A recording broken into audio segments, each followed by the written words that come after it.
Hello mga sangkay! Welcome back to my channel. Ito po muli ang inyong sangkay na si Sangkay Lons. Muling nagbabalik. Kumusta? Kumusta kayong lahat? Sana nasa maayos na kalagayan ng lahat. Mapa dito sa Pilipinas or sa mga nasa ibang bansa, dobling ingat tayo, no? So mega love shoutout sa inyong lahat. Sa Team Sangkay Original, Team Sangkay Sponsors, Team Kalingap, Kuya Val at Adna, Kalingap Rap. Sa lahat ng aking mga followers, supporters, and subscribers. Sa mga lolos, lolas, FWs, and PWDs. Mega love shoutout sa inyong lahat, and of course, I love you all. Ayan. Kumusta kayong lahat mga sangkay? Mega love shoutout also kay Ruel and Rachel.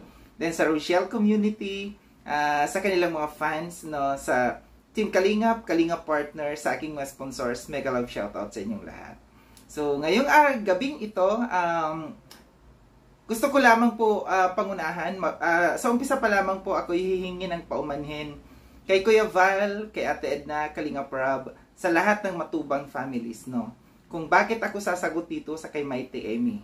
Ako yung humihingi ng pasensya sa buong matubang family kung ito'y sasagutin ko lamang po ang inyong kapatid, ang nakakatandang kapatid ninyo na si Mighty Emmy, no? Nagkaroon kasi, naglabas siya ng issue, nag-issue siya sa akin ngayon ng warning, ng letter, ng warning, dahil dito sa mga offenses na sinasabi niya, 1, 2, and 3, cyberbullying, paninirang puri, panlalait, at saka panlalait. Ito'y nag-complain daw ang complainants ay si Mighty Emmy and Bopil Mix Vlogs, no? Gusto ko lamang pong ito'y liwanagin, no? Ako'y magbibigay lamang po ng paliwanag. Ako'y hindi mangbabastos dito, kundi ako'y magpapaliwanag lamang dito, no. Kagabi, mga ganitong oras, naka-receive ako ng message galing kay Birador, no, na gusto daw makausap ako. Mag-usap kaming tatlo. Isama ako dun sa pag-uusap daw nila ni Mighty Emmy, which is sabi ko, pasensya na wala ako kasi sa bahay. Nasa labas kasi ako kagabi. Kaya hindi ako makakasama. So sabi ko kay Birador, ano ba yon? Ano yung pag-uusapan? Hindi din daw niya alam, no? And kaninang umaga yata or kung anong oras yon, may sinend sa akin sa Messenger si Birador patungkol dito sa meron daw akong warning dito na i-issue si Mighty Emmy. Sabi ko kay Birador, bakit idinadaan ni Mighty Emmy sa iyo? No, bakit hindi niya ako diretsuhin? Which is napaka-informal. Totoo lang, Mighty Emmy, no. Very informal itong ginagawa mong ito, no. Dahil alam mo naman ang messenger ko, bakit hindi mo ako diretsahin, no? Kung ako man ay merong nagawang violation, tatanggapin ko po 'yan. Pero diretsahin niyo po ako ng personal sa aking messenger na sangkay ganito mag-usap tayo.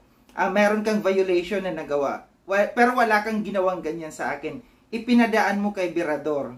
So, si Birador po ay hindi po ako under ni Birador. Parehas po ang position namin ni Birador. Ipapaliwanag ko lamang po sa iyo, Mighty Emmy, na kami ni Birador ay parehas po kami president ng magkaibang grupo. Hindi po ako under ni Birador na para ipadaan mo kay Birador itong i-issue mo na letter sa akin. Bakit hindi nyo po ako madiretso? Ano po, Mighty Emmy, diretsuhin nyo po ako para mapag-usapan po natin, para maging formal ang lahat. Kaya sinabi ko po na informal itong ginagawa nyo pong ito. Nagpapakita lamang po kayo na meron kayong sama ng loob sa akin.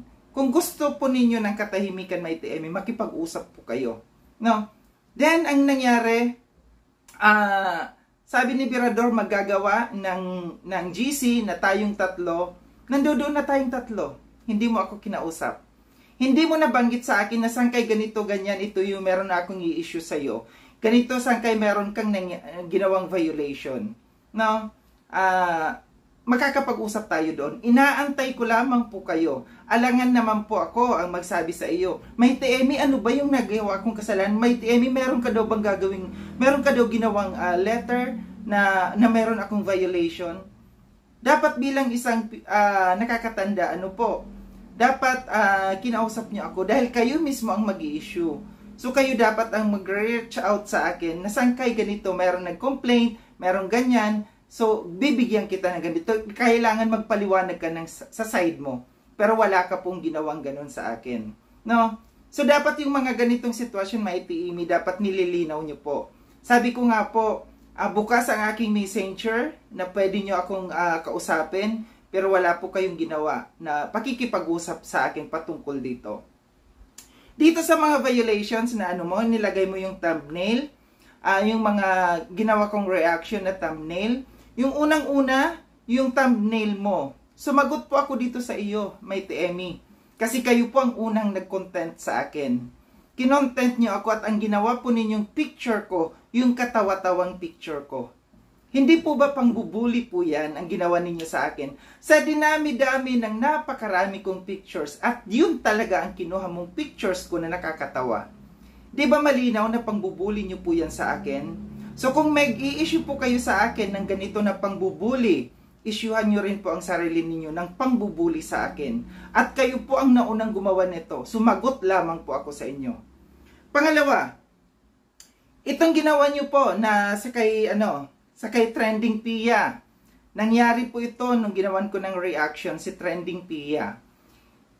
Ni-reach out ako ni Trending Pia.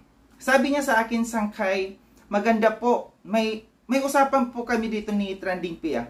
Maganda po ang ginawa mong reaction sa akin, pero yung thumbnail po pakibago.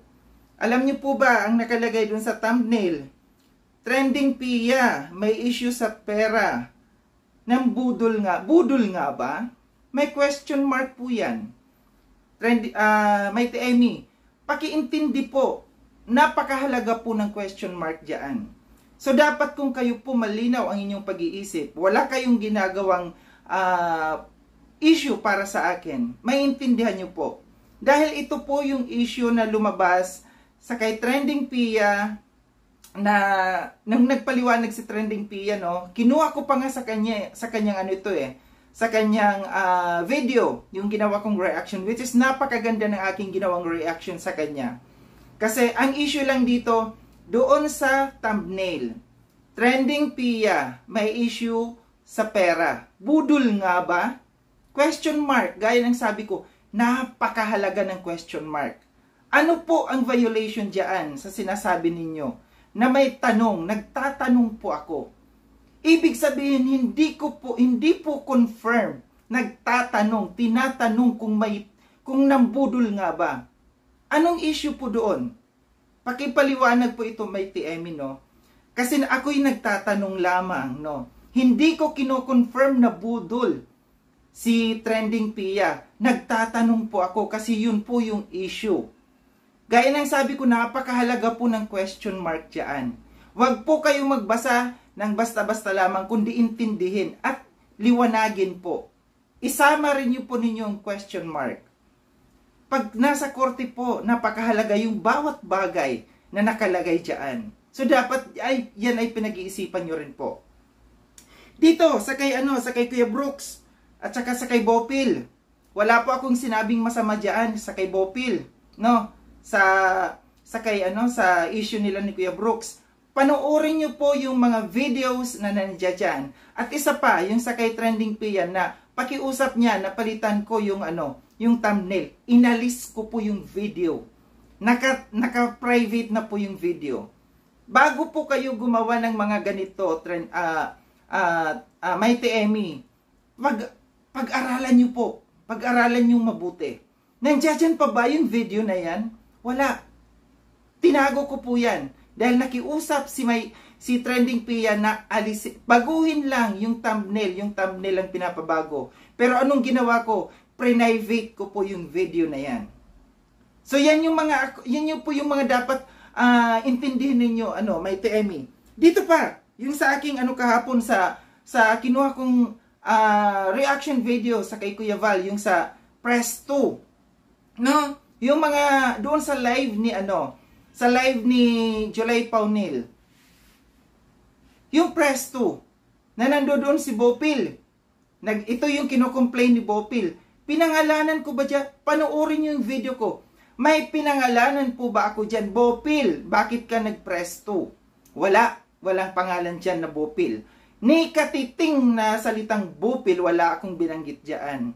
No? Wala akong binanggit na si Bopil ay nag-press 2. No? Diyan sa aking content na yan. Natatawa lamang po ako, tumatawa lamang po ako. At kahit si Ingrata pinagtatawanan ko diyan dahil sa reaction video ko na yun, para happy lang, para walang pang good vibes lang yung ginawa ko diyan. Yung pagpe-presto na yan, may TM, tanong ko lamang sa iyo.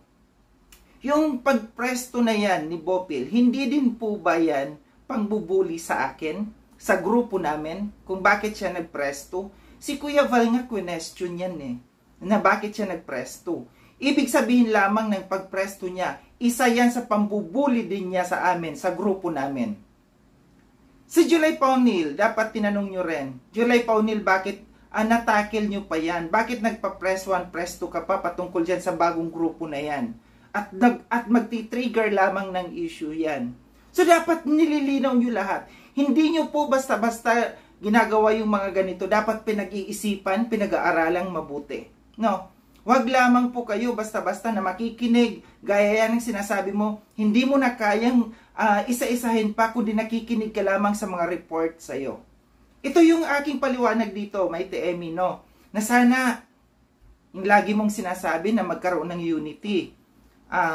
Sana nga, no, mag-umpisa sa'yo yung pagkakaroon ng unity dito sa Kalingap. Kanina nag-usap tayo dahil nag-complain ako sa iyo sa kay Cell TV na bakit kinontent ako ni Cell TV na hindi ko naman siya nababanggit. Noong isang araw, kinontent ako ni Cell TV. Kinomplain ko yun sa iyo. Anong sagot mo sa akin? Anong reply ni Cell TV sa iyo? Yung ini-reply niya, yung picture na nasa community ko na 9 months ago. No? Diyon yan kanyang na 9 months ago, yung picture na ginawa ko na inedit ko sa kay Cell TV. Tandaan nyo po, pinaliwanag ko po yan sa iyo, na matagal na panahon na po yan. Kaya po ako naggawa ng ganyan dahil inaaraw-araw nila akong i-content. Banat Bagsik, Ballpoint Man, Marilyn Chang, Cell TV. Paulit-ulit araw-araw nila akong kinokontent. Dahil hindi ako sumasagot sa kanila. Yan ang sagot ko. Nag-edit ako ng picture pang-asar para sa kay Cell TV. So yan yung kanyang yun yung kanyang ipinanlaban sa iyo ngayon. Tandaan nyo, may TMI, ito na naman. Lagi nyo pong tatandaan ito. Si Kuya Val mismo ang nagsabi na wag ninyong isasama yung mga noon pa na wala pa yung MERD. No?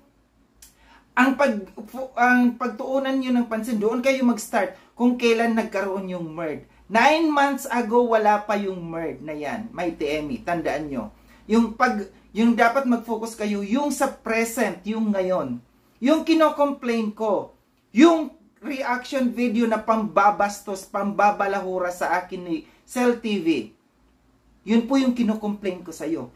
Huwag nyo pong dipahan yung mga tao nyo may TMI. Ito yung sinasabi ko sa iyo. Huwag kang maging bias kung gusto mo na magkaroon ng peace, unity dito sa Kalingap.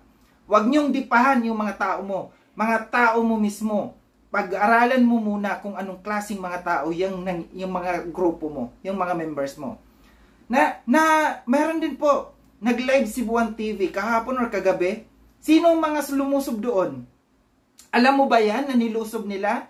Ni Ballpoint Man, ni Cell TV, ni Banat Bagsik, ni Bopil, nandoon sila. Nilusob nila yung live ni Buwan TV. Alam niyo po ba yan? Nag-live si Positive Arms. Sinong nandoon na lumusob? Cell TV, Banat Bagsik, kung ano-anong masasamang mga salita ang kanilang mga pinagsasabi doon sa kay Positive Arms. Yan po, no? Pag-aralan niyo mabuti, may TMI. Yung mga tao na nandiyan dyan sa'yo, huwag mong dipahan. Huwag po kayong maging bias. Kasi yun yung sinasabi ko, kung gusto po ninyo na magkaroon ng unity, ng katahimikan dito sa Kalingap, dapat nire-reach out nyo rin po ako. No? Itong ginawa nyo, in-issue nyo po sa akin na warning, dapat ni-reach out nyo ako mismo. Hindi po dapat naging formal po dapat, hindi dapat informal ang ginagawa ninyo. Pasensya na po muli, Kuya Val at Edna, Kalinga Prab, sa lahat ng matubang family, no.